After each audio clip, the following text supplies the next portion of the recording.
Bismillahirrahmanirrahim. Assalamualaikum warahmatullahi wabarakatuh. Alhamdulillah, pada kesempatan kali ini kita akan melanjutkan kembali materi daripada fisika atmosfer. Untuk kali ini kita akan melihat tentang aerosol, ya. Aerosol. Materi daripada kuliah itu dapat dilihat di e-learning. Pada kali ini saya akan coba memberikan sedikit pemaparan berkaitan dengan aerosol ini. Aerosol itu adalah partikel padat atau cair yang tertahan di atmosfer kita, atau kalau secara bahasa biasanya atau secara istilah itu partikel padat atau cair yang tertahan di partikel gas, yaitu udara. Jadi aerosol itu adalah partikel, ya, partikel padat ataupun dia cair yang tertahan di atmosfer kita. Aerosol di atmosfer itu memiliki efek yang sangat penting, ya. Mereka bisa berbahaya bagi kesehatan kalau konsentrasinya tinggi, ya. Ini terutama di lingkungan tempat tinggal atau lingkungan yang dihuni oleh manusia. Ini bisa berbahaya kalau konsentrasinya tinggi. Aerosol ini menghamburkan dan menyerap radiasi cahaya tampak, sehingga akan membatasi visibilitas atau jarak pandang. Ya, jadi kalau aerosolnya banyak, misalnya di kota-kota besar, ya, seperti Jakarta misalnya, itu kan aerosolnya banyak, maka jarak pandang kita juga akan terbatas. Kemudian aerosol mempengaruhi iklim daripada bumi, ya, baik secara langsung maupun secara tidak langsung. Secara langsung maksudnya adalah dengan menyerap dan menghamburkan radiasi. Secara tidak langsung aerosol itu bertindak atau berperilaku sebagai sebuah inti, ya, untuk pembentukan awan. Jadi kalau seandainya awan yang ada itu terjadi secara alami, ya, tanpa ada bantuan daripada aerosol, itu butuh waktu yang sangat lama untuk terjadi atau terbentuknya awan, ya. Namun karena adanya aerosol, adanya sumbangan aerosol, maka partikel-partikel awan itu tidak membutuhkan waktu lama, ya, untuk terbentuk dan menghasilkan hujan. Oke, itu berkait dengan pengetahuan umum kita tentang aerosol. Jadi aerosol sekali lagi adalah partikel padat atau cair yang ada di atmosfer kita. Mereka itu kalau jumlahnya atau konsentrasinya tinggi, itu bisa berbahaya bagi manusia. Kemudian aerosol juga menghamburkan dan menyerap cahaya tampak atau radiasi tampak, sehingga dia membatasi jarak pandang. Kemudian aerosol juga mempengaruhi iklim di bumi, baik secara langsung dan tidak langsung. Secara langsung adalah dengan menyerap dan menghamburkan radiasi. Secara tidak langsung aerosol itu bertindak sebagai inti, ya, untuk pembentukan awan, sehingga awan bisa terbentuk lebih cepat daripada ketika dia terbentuk secara alamiah. Kemudian sumber-sumber daripada aerosol. Aerosol di atmosfer itu berasal dari kondensasi gas dan dari aktivitas angin yang ada di permukaan bumi. Jadi dua sumbernya, aerosol itu ada dua. asalnya, sumbernya. Yang pertama dari aktivitas gas, dari kondensasi gas. Yang kedua dari aktivitas angin, berarti angin penyebabnya. Yang kedua, partikel-partikel aerosol yang kecil, yang halus, ya, dalam ukuran kurang dari 1 mili jari-jarinya, itu hampir semuanya secara eksklusif itu berasal dari kondensasi gas, ya, kondensasi gas. Jadi kalau partikel aerosolnya halus itu berasal dari kondensasi gas, ya.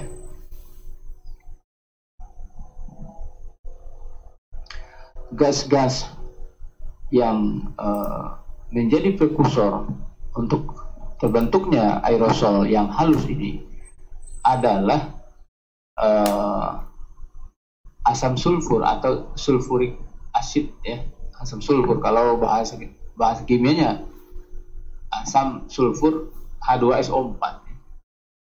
H2SO4.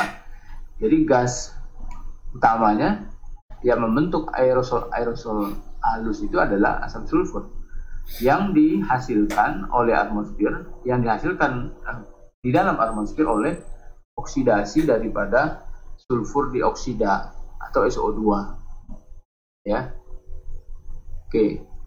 Jadi gas utama untuk membentuk aerosol yang halus ini adalah H2SO4. H2SO4 ini dihasilkan di atmosfer oleh oksidasi sulfur dioksida atau SO2 yang diemisikan dari pembakaran bahan bakar fosil, ya, pembakaran bahan bakar fosil atau sumber lain, ya, sumber lain termasuk gunung api, ya, itu juga, ya. Jadi gas prekursornya tadi adalah H2SO4. H2SO4 itu memiliki tekanan uap yang rendah, ya, tekanan uap yang rendah, sehingga ini akan mengalami kondensasi, ya, dalam semua kondisi atmosfer untuk membentuk partikel sulfat cair, ya.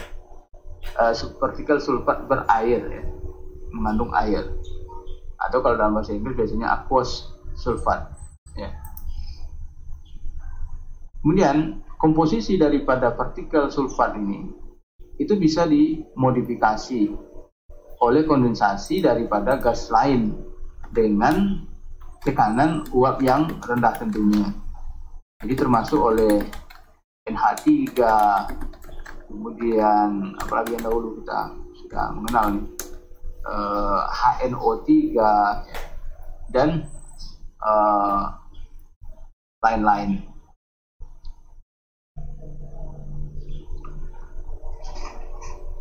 Oke, ya. Kemudian organik karbon organik itu merupakan bagian terbesar daripada aerosol yang berukuran kecil ini, ya. Jadi karbon organik itu merupakan komponen terbesar daripada partikel aerosol yang berukuran kecil. Tadi ukuran kecil itu kurang dari 1 mili, ya. Dan sebagian besar karbon organik ini itu didistribusikan oleh kondensasi daripada hidrokarbon besar, ya, daripada biogenik, ya, dan antropogenik, ya. Jadi sebagian besar daripada fine aerosol atau aerosol halus ini itu adalah karbon organik, dan sebagian besar itu dihasilkan oleh kondensasi daripada hidrokarbon dari yang berasal dari biogenik dan antropogenik. Ya, biogenik berarti makhluk hidup, sedangkan antropogenik ini adalah aktivitas manusia. Kemudian selain karbon organik, bagian lain daripada aerosol halus ini itu dihasilkan oleh kondensasi daripada gas-gas selama proses pembakaran. Ya. Ini gas-gas yang dihasilkan selama proses pembakaran ini termasuk karbon dasar dan organik hitam atau black organik, ya, black organik. Itu yang aerosol yang halus, ya, yang dihasilkan daripada proses kondensasi gas. Kemudian yang kedua, karena tadi kan ada dua sumbernya. Yang kedua kan adalah dari angin, aktivitas angin. Jadi aktivitas angin atau mechanical action, jadi aksi mekanis daripada angin pada permukaan bumi itu akan emisikan atau melepaskan sisa atau bahasa kitanya itu garam, ya. Jadi ketika ada angin, lalu dia melewati air laut, maka garam-garam yang ada di air laut itu bisa dibawa oleh angin. Nah, ini kan terasa, ya, kalau kita di pantai, kita akan terasa itu bahwa muka kita atau kulit kita tuh kok rasanya rasa ada garam gitu, ya. Nah, ini adalah aerosol yang dibawa oleh angin. Kemudian juga ketika ada angin melewati tanah, itu kan bisa menerbangkan debu, ya, debu-debu atau sisa-sisa vegetasi, ya, sisa-sisa tanaman, itu kan bisa diterbangkan ke atmosfer. Aerosol yang seperti ini itu sebagian besar itu ukurannya besar, ya, itu biasanya kita sebut dengan quartz particles, ya. Kalau tadi yang kecil kan fine particle, sedangkan yang besar itu quartz particle. Jadi ukurannya 1 sampai 10 mili, ya, jari-jarinya. Oke, ya. Partikel yang lebih besar, yang lebih kecil daripada 1 mili itu sulit untuk dihasilkan secara mekanis. Ya, maksudnya ini kan menggunakan mekanis, maksudnya ini kan berkaitan dengan gerak, ya, gerak angin.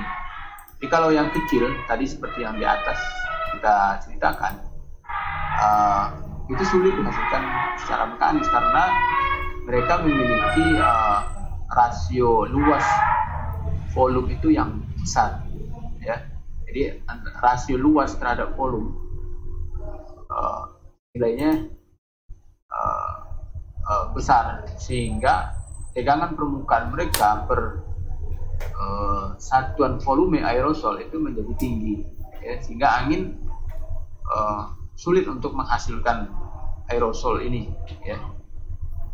Jadi partikel yang lebih besar daripada 10 mili itu pun tidak sulit juga dihasilkan oleh angin. Jadi kalau yang besar dari 10 mili itu sulit diangkat oleh angin, ya. Jadi oleh karena itu jarang kita mendapatinya karena dia akan berumur pendek di atmosfer. Jadi misalnya diangkat sebentar lalu karena berat dia akan jatuh dan terkumpul di tanah misalnya gitu, ya, menjadi sedimen, ya, ya, sehingga partikel-partikel yang dihasilkan oleh angin ini biasanya ukurannya 1 sampai 10 mili, sedangkan oleh kondensasi gas itu ukurannya kecil dari 1 milimeter. Oke, ya, itu berkaitan dengan sumber daripada sumber daripada aerosol. Molekul-molekul gas itu biasanya ukurannya 10 pangkat min 4 sampai 10 pangkat min 3 mili, ya, ukurannya. Jadi kelompok-kelompok molekul gas itu akan menghasilkan aerosol dengan ukuran yang ultra kecil, yang kecil sekali, gitu, ya. Ya, sekitar ukurannya 10 pangkat min 3, 10 pangkat min 2 mili, sampai segitu, ya, sampai segitu kecilnya. dihasilkan. Aerosol yang sangat kecil ini dengan ukuran 0,01 sampai mili. Tadi kan kalau gas yang tadi kan di atas ketika pertama disebutkan aerosol itu ada dua proses. Pertama kondensasi gas. Yang kondensasi gas itu ukurannya kecil dari 1 mili. Ya. Aerosol yang sangat kecil, yang kita sebut dengan ultrafine aerosol, itu akan tumbuh akan tumbuh dengan cepat, membentuk aerosol yang ukurannya 0,01 sampai 1 mili, ya, 1 mili oleh proses kondensasi daripada gas, ya. Dan penggumpalan lebih tepatnya. Jadi yang ultrafine ini, aerosol ini, jadi 10 pangkat min 4 sampai 10 pangkat min 3, itu mereka akan bertumbukan dengan partikel-partikel yang lain, ya, selama mereka bergerak. Nah, ketika mereka bertumbukan, itu kan ada peluang mereka untuk bergabung menjadi satu partikel yang lebih besar, gitu ya. Oke, saya ulang lagi. Jadi molekul-molekul gas itu ukurannya pada umumnya 10 pangkat min 4 sampai 10 pangkat min 3 mili, ya. Gas-gas ini akan membentuk, ya, aerosol yang ukurannya sangat kecil, yaitu sekitar 10 pangkat min 3 sampai 10 pangkat min 2 mili, ya. Aerosol yang ultra kecil ini, yang sangat kecil ini, mereka akan tumbuh dengan sangat cepat membentuk aerosol yang lebih besar, yaitu sekitar 0,01 sampai 1 mili, ya. Oleh apa? Oleh kondensasi gas, karena ini tadi kan ada dua prosesnya, kondensasi gas dan angin, ya. Mereka akan tumbuh melalui kondensasi gas, atau bisa juga tidak kondensasi gas tapi mereka bertumbukan. Jadi yang sangat kecil ini bertumbukan sehingga mereka bergabung membentuk yang lebih besar. Pertumbuhan yang melebihi 1 mili itu akan sangat lambat. Oke. Kalau dia kecil dari 1 mili, pertumbuhannya cepat. Tapi ketika besar dari 1 mili, pertumbuhannya akan jauh lebih lambat, karena partikel kemudian itu menjadi terlalu besar untuk tumbuh dengan cepat melalui proses kondensasi, ya.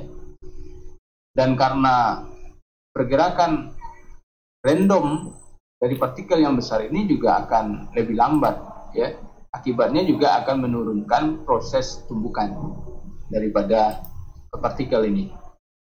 Jadi kalau besar dari 1 mili, mereka proses pertumbuhannya akan lebih lambat, ya. Partikel aerosol yang berasal dari kondensasi daripada gas itu cenderung, ya, oleh karena itu cenderung biasanya terakumulasi pada ukuran 0,01 sampai 1 mili, ya. Cenderung segitu ukurannya, karena kalau besar dari itu kondensasi sudah tidak efektif lagi, kemudian tumbukan juga tidak efektif lagi. Kemudian partikel-partikel yang ukuran ini itu juga terlalu kecil untuk menjadi sedimen, ya. Maksudnya itu untuk jatuh ke tanah kemudian mengumpul, ya, karena ukurannya kecil, ya. Jadi biasanya, mereka tidak hilang dari atmosfer dalam bentuk sedimen, tapi mereka dihilangkan dari atmosfer sebagian besar oleh penangkapan, ya, oleh partikel-partikel awan, atau bisa juga dibersihkan oleh hujan, ya. Jadi partikel yang kecil-kecil ini mereka tidak hilang, tidak jatuh ke tanah kemudian dia mengendap di tanah, mengumpul di tanah, permukaan tanah, enggak, karena ukurannya kecil. Jadi biasanya mereka akan hilang dari atmosfer ketika mereka ditangkap oleh partikel awan, atau kalau ada hujan mereka akan dibersihkan oleh hujan. Jadi mereka ditangkap oleh butiran hujan. Kemudian partikel-partikel yang lebih besar yang dilepaskan oleh angin itu secara sebagian besar itu hilang oleh hujan. Ya. Jadi oleh rain out ya, sebagian besar ya, hilang oleh aliran hujan. Ya. Kemudian selain itu mereka karena besar ukurannya, mereka juga akan membentuk sedimen di permukaan tanah, jatuh dia, ya. Kemudian mengumpul di permukaan tanah. Ya. Kecepatan sedimentasi daripada partikel berukuran 10 mili itu pada permukaan laut itu sekitar 1,2 cm per second, ya. Jauh lebih besar dibandingkan dengan partikel-partikel yang ukurannya kecil. Jadi kalau contoh saja, jadi kalau partikel ukurannya 0,1 mili itu kecepatan sedimennya sekitar 0,01 ya, 0,01 cm per second. Kalau dia ukuran 10 mili 1,2 cm per second. Jadi bedanya jauh banget. Jadi oleh karena itu untuk partikel yang kecil proses hilangnya tidak melalui sedimentasi, tapi oleh tangkapan butiran awan dan hujan. Sedangkan kalau ukurannya besar, mereka akan jatuh ke tanah dan hilang. Jadi proses hilangnya adalah melalui proses yang disebut ya dengan sedimentasi. Oke. Aerosol di atmosfer itu sebagian besar itu ada pada troposfer bawah. Ya. Troposfer bawah. Hal ini menggambarkan waktu hidup yang pendek ya daripada aerosol. Jadi hidupnya sekitar 1 sampai 2 minggu ya, aerosol. Konsentrasi aerosol pada atmosfer atas atau pada troposfer atas itu sekitar 1 sampai 2 orde lebih rendah daripada troposfer bawah. Ya. Jadi konsentrasi makin ke atas itu aerosolnya makin kecil konsentrasinya. Kemudian di stratosfer itu terdapat H2SO4, H2O aerosol pada ketinggian sekitar 15 sampai 25 km yang memainkan peran penting untuk untuk proses kimiawi ozon. Ya. Lapisan ini berasal dari oksidasi daripada karbonil sulfida atau kimianya COS, sebuah gas biogenik dengan masa hidup yang cukup lama untuk menembus hingga mencapai lapisan stratosfer. Ya, itu kalau di stratosfer. Namun walaupun H2SO4 itu kurang dari 0,1% daripada sumber troposfer dari H2SO4 yang ada di troposfer maksudnya, masa hidup aerosol di stratosfer itu jauh lebih lama dibandingkan dengan troposfer. Ya. Jadi secara konsentrasi stratosfer konsentrasi aerosolnya rendah banget ya dibandingkan dengan troposfer. Namun secara lifetime-nya atau waktu hidupnya itu jauh lebih lama. Ya, lebih lama daripada troposfer. Kenapa? Karena faktor-faktor yang menyebabkan hilangnya aerosol itu di stratosfer kan sedikit. Ya. Contoh, aerosol hilang tadi karena ditangkap oleh butiran awan atau butiran hujan. Sedangkan di stratosfer hujannya minim banget ya, bahkan jarang sekali. Jadi oleh karena itu, walaupun konsentrasinya hanya 0,1% loh ya, dibandingkan dengan yang ada di troposfer, tapi waktu hidupnya itu jauh lebih lama. Baik, sekarang kita lihat sedikit tentang dampak atau pengaruh daripada aerosol. Tadi kan ada pengaruh kesehatan kalau konsentrasinya tinggi. Jadi biasanya kalau terkait dengan pengaruh kesehatan, sering kita mendengar istilah PM1, ya, PM2,5, PM10, ya. PM adalah particulate matter. Biasanya ini adalah salah satu aerosol, ukuran aerosol yang sering kita dengar. Ya, ketika ada kebakaran hutan, misalnya kita akan mendengar PM10-nya sudah berbahaya, misalnya. Oke. Kemudian dampak lain tadi selain kesehatan, mereka menghamburkan ya, dan menyerap radiasi sehingga membatasi jarak pandang.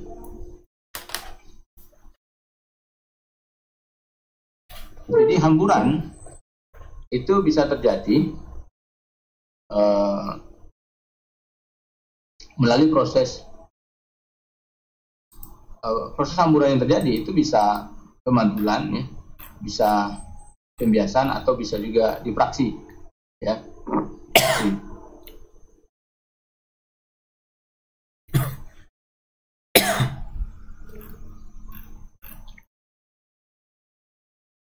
Oke. Partikel yang lebih besar itu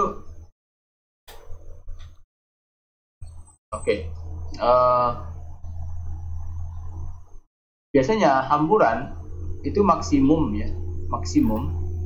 itu pada partikel dengan radius atau jari-jari yang sebanding dengan panjang gelombang daripada radiasi, ya. Radiasi. Namun partikel yang lebih besar juga bisa bisa meradiasikan secara efisien. Sedangkan partikel yang lebih kecil itu yang jauh lebih kecil daripada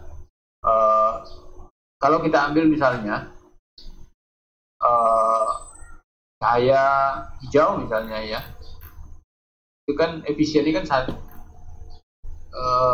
0,5 mili, ya, 0,5 mili. Lebih besar dari itu juga efisien, tapi kalau lebih kecil dia menjadi kurang efisien, ya. Jadi kaitannya dengan aerosol. Jadi aerosol atmosfer itu merupakan penghambur yang efisien bagi radiasi matahari karena ukuran mereka adalah ordenya sama dengan panjang gelombang radiasi, ya. Hal ini bertolak belakang dengan gas-gas yang tidak efisien karena ukurannya terlalu kecil.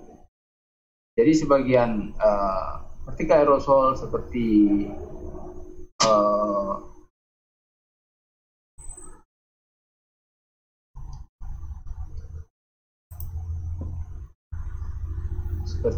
kalau bahasa Inggrisnya soot, ya, soot, atau bahasa kitanya jelaga, itu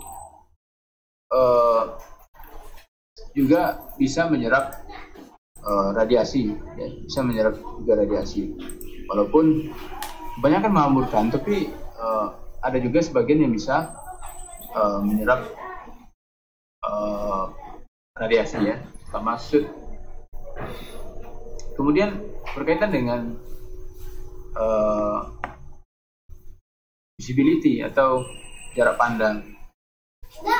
Visibility itu kan adalah kemampuan mata kita untuk membedakan dua objek. Ketika ada dua objek, lalu kita bisa membedakannya, berarti kita visibilitasnya oke, ya.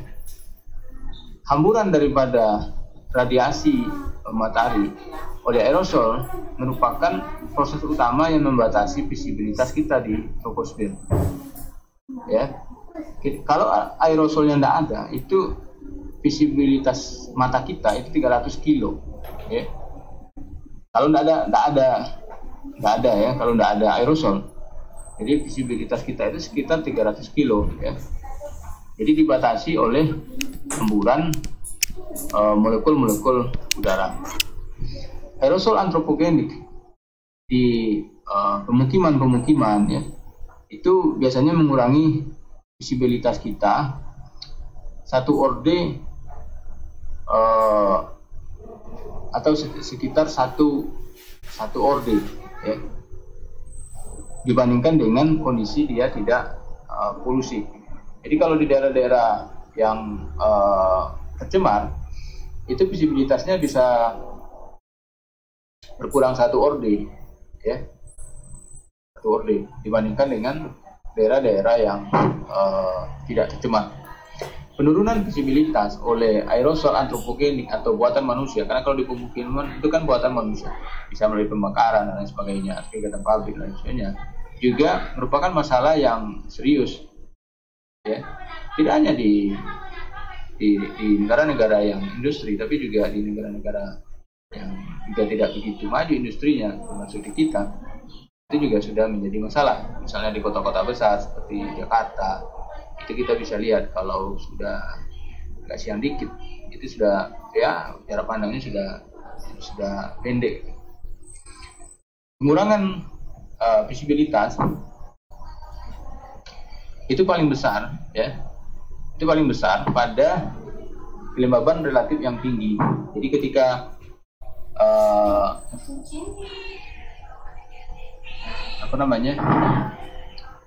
ketika kelembabannya tinggi, itu penurunan visibilitasnya juga paling besar, ya.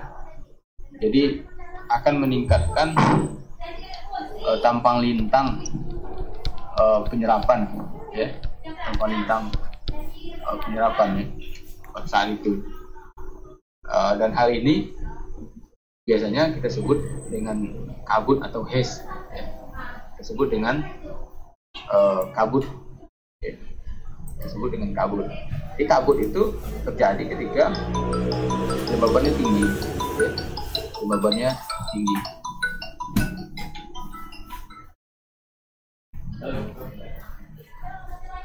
Kemudian dampak lain daripada aerosol ini adalah tadi berkaitan dengan iklim, ya, berkaitan dengan iklim.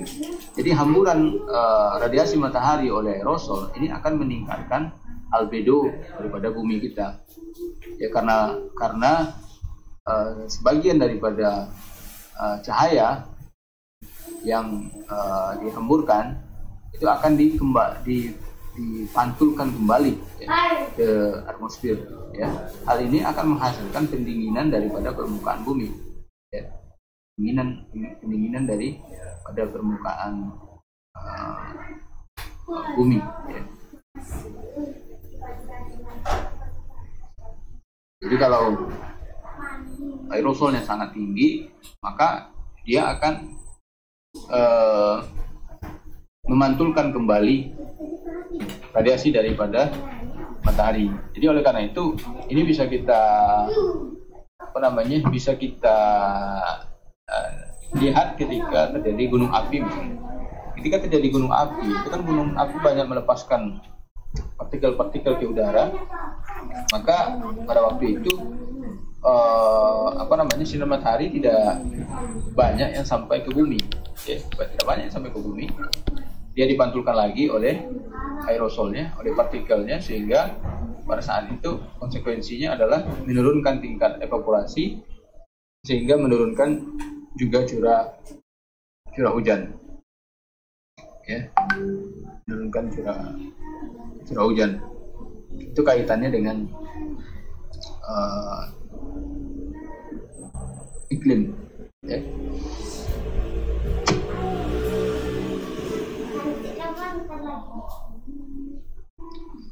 Oke, itu kira-kira penjelasan berkaitan dengan aerosol. Jadi aerosol adalah partikel padat atau cair yang tertahan di atmosfer kita, bisa disebabkan oleh dua hal, oleh kondensasi gas atau juga oleh angin. Yang disebabkan oleh kondensasi gas biasanya ukurannya lebih kecil daripada 1 mili, sedangkan yang disebabkan oleh angin ukurannya lebih besar.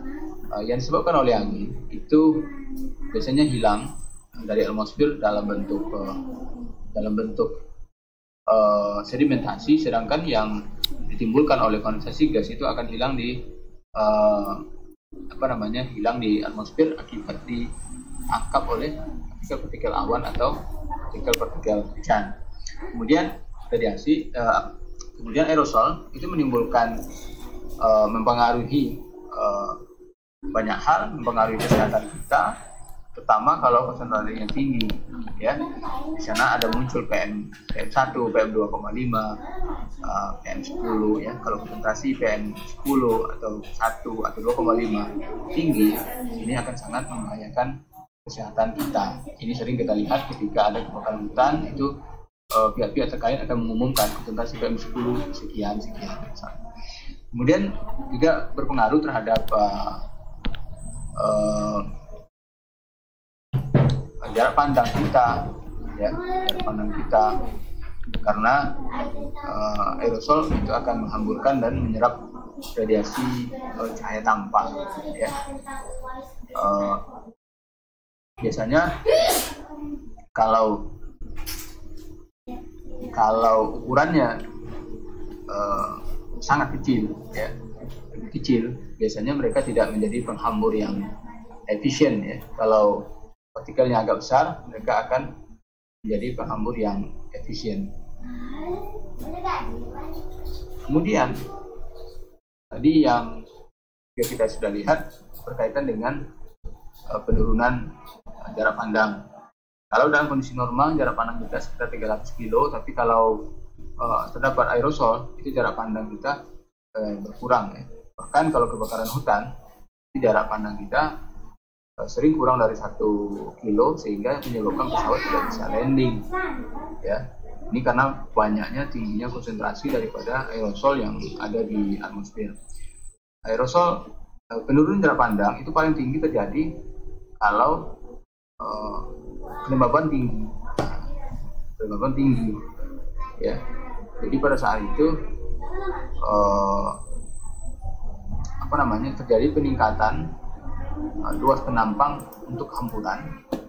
Fenomena ini kita sebut dengan haze, ya, atau kabut, ya, atau kabut. Kemudian aerosol juga mempengaruhi iklim, karena ketika solar radiasi dari matahari itu dipantulkan kembali ke ruang angkasa oleh aerosol, maka jumlah sinar matahari yang sampai ke bumi kita akan menurun.